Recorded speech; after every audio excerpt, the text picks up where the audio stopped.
India गठबंधन की अहम बैठक कांग्रेस अध्यक्ष मल्लिकार्जुन खड़गे के आवास पर इस वक्त बड़ी बैठक चल रही है। यह अहम जानकारी इस वक्त की आपको हम बता रहे हैं। दिल्ली के मुख्यमंत्री अरविंद केजरीवाल साथ में मौजूद है। कई बड़े नेता विपक्ष के इस बैठक में शामिल हो रहे हैं। राहुल गांधी बैठक में शामिल होने के लिए खड़गे के घर पर इस वक्त मौजूद है।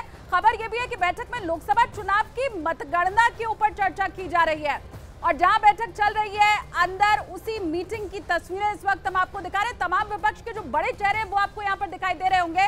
हालांकि ममता बनर्जी इन तस्वीरों में आपको नहीं दिखाई देंगी। बैठक में वो शामिल नहीं हुई है और पहले ही वो बैठक में आने से इनकार कर चुकी थी। लेकिन इसके अलावा इंडिया गठबंधन के तमाम दलों के बड़े चेहरे इसी बैठक में आपको दिखाई दे रहे हैं। मल्लिकार्जुन खड़गे के घर पर ये मीटिंग चल रही है।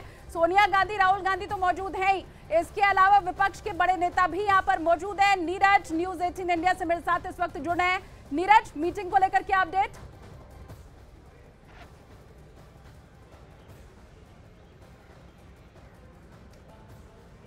नीरज, कितना वक्त हुआ है मीटिंग शुरू हुए? देखिए, अब से थोड़ी देर पहले बैठक की शुरुआत हो गई है कांग्रेस की तरफ।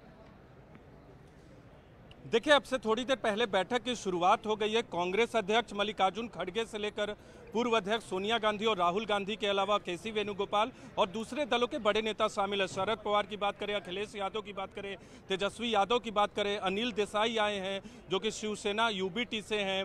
शरद पवार खुद शरद गुट से आए हैं। दीपांकर भट्टाचार्य को बुलाया गया है। सहनी जो कि अभी हाल में महागठबंधन का हिस्सा बने हैं वो इस बैठक में शामिल हुए हैं। तो तमाम बड़े नेता शामिल है। हालांकि ममता बनर्जी बैठक में हिस्सा नहीं ले रही है। देखिए, जो न्यूज़ 18 इंडिया को इस वक्त देख रहे हैं उनके बारे में उन्हें बता दें कि इस बैठक का मुख्य मकसद ये है कि बार बार विपक्ष ईवीएम पे सवाल खड़ा करता है कि ईवीएम की वजह से वो हारे हैं, तो तमाम मतगणना की प्रक्रिया पे वो नज़र रखे। ईवीएम के जो प्रोटोकॉल होते हैं काउंटिंग के दिन उस पर नज़र रखने के लिए और कोऑर्डिनेशन बनाए रखने के लिए इस बैठक को बुलाया गया।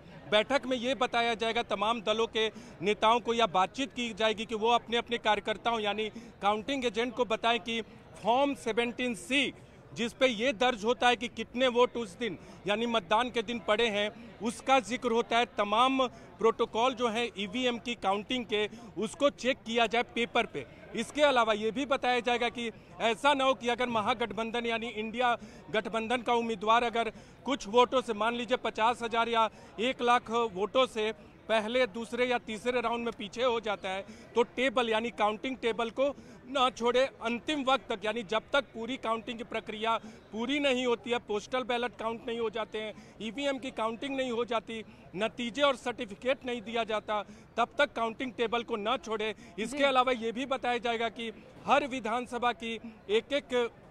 हर विधानसभा में जो नियत वीवीपैट की पर्चियों का मिलान होना है ईवीएम से उनका भी मिलान कराए। तो ये तमाम चीज़ें बताई जाएंगी और इस पे बात होगी। और इसके बाद जो कि इंडिया गठबंधन के नेता हैं अपने अपने काउंटिंग एजेंट को बताएंगे, उन्हें ट्रेनिंग देंगे, उन्हें जानकारी देंगे कि कैसे आपको काउंटिंग सेंटर पे अपने उम्मीदवार के पक्ष में वोट गिनवाना है, कैसे गिनवाना है, ईवीएम पे कैसे नजर रखनी है, 17C फॉर्म में आपको किन किन चीजों का ध्यान रखना है। जी, तो नीरज आप ऐसा बता रहे हैं कि अभी ये बैठक हो रही है, यहाँ पर बाकायदा एक तरह से हम कहें कि पॉइंटर्स तैयार हो रहे हैं कि 4 तारीख को जब नतीजे आएंगे तो किस ढंग से इन अलग अलग पार्टियों के कार्यकर्ताओं को जो काउंटिंग सेंटर है वहां पर मौजूद है। मतलब एक बैठक यहाँ पर हो रही है, अब ये नेता निकलकर बाहर जब जाएंगे तो अपने कार्यकर्ताओं को फिर समझाएंगे कि 4 तारीख को कैसे रहना है।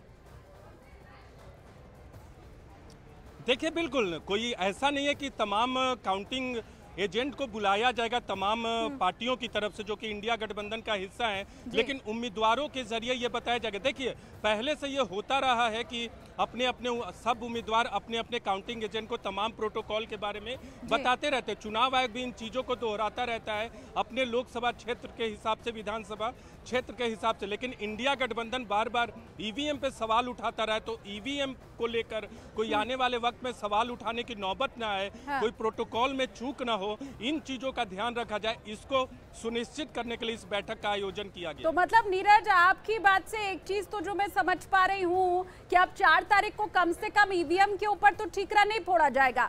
नतीजे चाहे जो रहे विपक्ष के पक्ष में हो या उसके उलट हो, लेकिन कम से कम अब जब सारे नेता बैठे हैं तो अब ईवीएम के ऊपर तो ठीकरा नहीं फोड़ा जाएगा।